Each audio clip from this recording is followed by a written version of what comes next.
Lesson number 7. Isn't it normal to be insecure, jealous, possessive, depressed, or miserable? Question mark. If you define normal as norm, then the answer to this question would be yes! Exclamation point. It is normal to see insecurity, envy, arrogance, greed, possessiveness, depression, etc. in almost all of the people that we know. Think about that, folks. Many of our dysfunctional traits and states are what we commonly call the human condition. Perhaps it would be more appropriate to call many of our ailments the result of perhaps it would be more appropriate to call many of our ailments that result of the training of the model of doing. This is where she talks about how we've been trained and taught to be the way we are. Okay. Since we're little kids, it comes from the television, it comes from the social media. It comes from all the churches. Too many of us have been excellent students of an inappropriate and faulty system for coping and living well. That's why you got everything. You have everything, but you're still miserable. You don't even know why. It's because you don't have self-esteem, self-worth. We have been taught that our feelings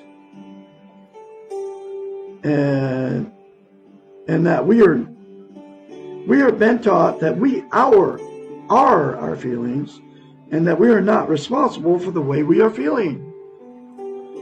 We excuse inappropriate behaviors by saying things like, oh well, you know how upset he is, or it's not her fault because she's having a bad time. We have been trained to believe that our feelings control us, that other people's behaviors control us, and that our reactions are not under our own control. How often we hear or say, you are making me angry, or what you are doing is making me jealous, or I can't be angry at them because they can't help themselves, or the world is making me depressed because nothing is working the way I want it to. There are literally thousands of examples similar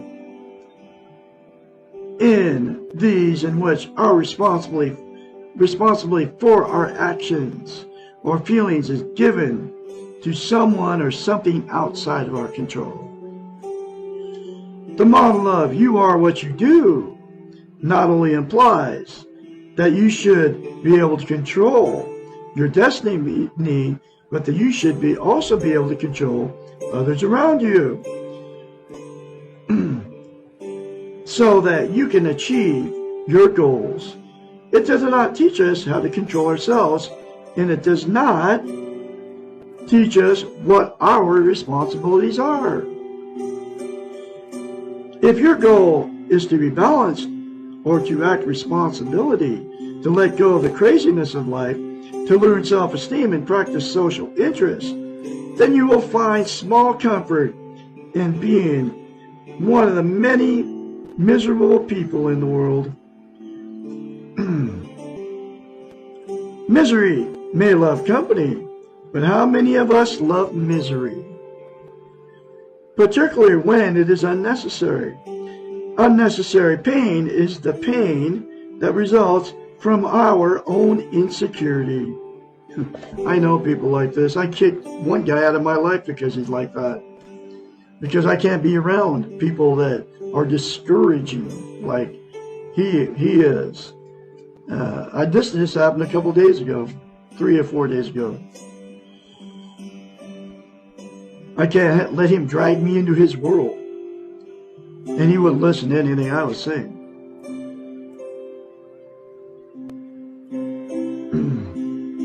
Unnecessary pain is a pain that results from our own insecurity Insecurity is not a necessary condition of the human adult. It hampers maturity.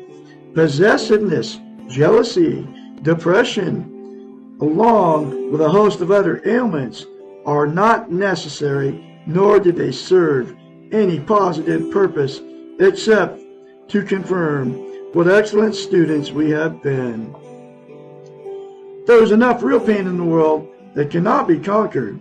There is no need to make more pain. By learning to be secure with ourselves, we can eliminate the unnecessary pains, the dramas of everyday life. And you know how you do that, right? Become secure within yourself is the four things to yourself in the mirror to attain and maintain self-esteem. That's how you do it. And it works. It worked on me. And it can work on you too. So, I can be your psychiatrist, therapist, counselor.